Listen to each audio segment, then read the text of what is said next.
Salut tout le monde! Aujourd'hui j'avais envie de parler de deux joueurs qui enflamment l'Europe, deux joueurs exceptionnels, Erling Haaland et Kylian Mbappé.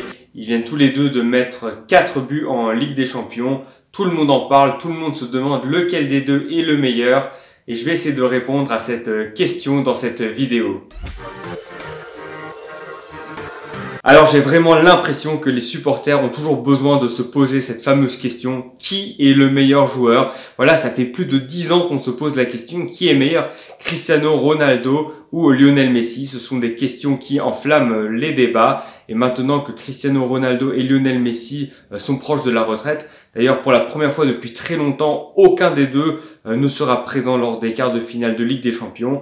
On cherche des successeurs, Mbappé et Erling Haaland. Donc je vais essayer de déterminer lequel est le meilleur des deux joueurs, mais au final c'est pas tant ça l'objectif de cette vidéo, c'est plutôt de réaliser à quel point on a affaire à deux monstres. J'ai donc sélectionné plusieurs critères et le premier critère que j'ai retenu, ce sont les statistiques en Ligue des Champions. Erling Haaland a disputé 14 matchs, il a marqué 20 buts et mis 2 passes décisives, alors que Kylian Mbappé a disputé 42 matchs, mis 25 buts et 17 passes décisives. Et là, je pense que Erling Haaland, 20 buts en seulement 14 matchs, ce sont des statistiques stratosphériques. Voilà, c'est seulement sa deuxième saison en Ligue des Champions. Il a déjà atteint un total de 20 buts. Juste pour que vous ayez une idée, 20 buts, c'est ce qu'a mis Fernando Torres ou encore Gareth Bale dans toute sa carrière en Ligue des Champions. Erling Haaland remporte logiquement ce premier point. Le deuxième critère que j'ai retenu, on reste toujours en Ligue des Champions, c'est la capacité à être décisif dans les matchs importants.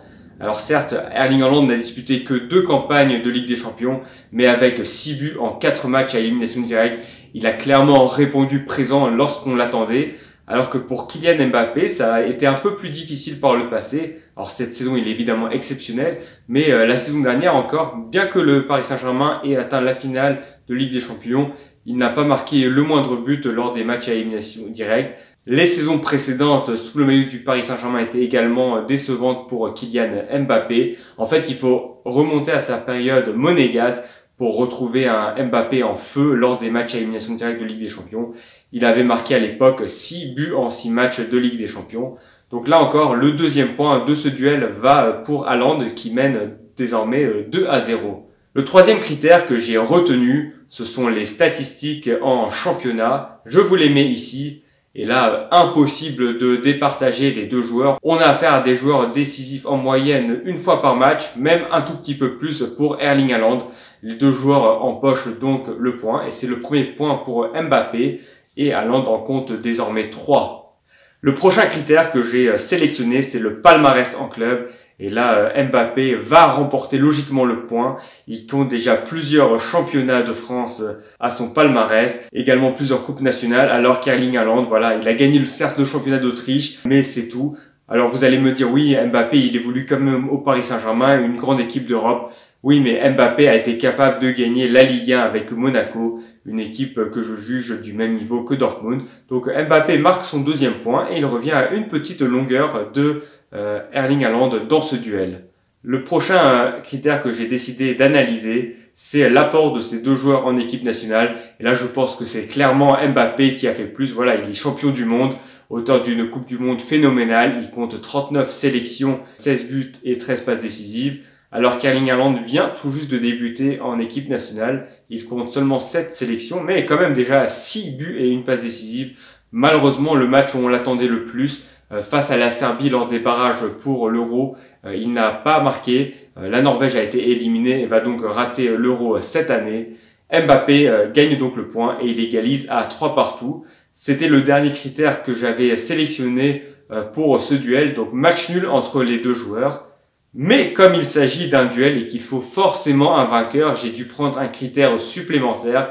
J'ai pris le critère de polyvalence. Haaland est un pur numéro 9. Voilà, il peut que jouer au poste d'avant-centre, alors que Mbappé peut jouer sur un côté, à gauche comme à droite. Et ça, je pense que c'est vraiment un avantage dans le football aujourd'hui, de pouvoir évoluer à plusieurs positions. Et c'est pour ça que Mbappé va remporter le dernier point de ce duel pour l'emporter finalement 4 points à 3. Voilà, Mbappé qui l'emporte dans ce duel. Voilà ce que j'avais à dire pour ce duel entre Mbappé et Erling Haaland. Bon, on a évidemment affaire à deux monstres. Il fallait un vainqueur dans ce duel. Dites-moi dans les commentaires lequel des deux vous trouvez plus fort. Si cette vidéo vous a plu, vous pouvez également me le faire savoir en me laissant un petit pouce bleu, ça fait toujours plaisir. Également vous abonner à ma chaîne si ce n'est pas encore fait. Et je vous dis à très bientôt pour parler de plus de foot. Ciao, ciao!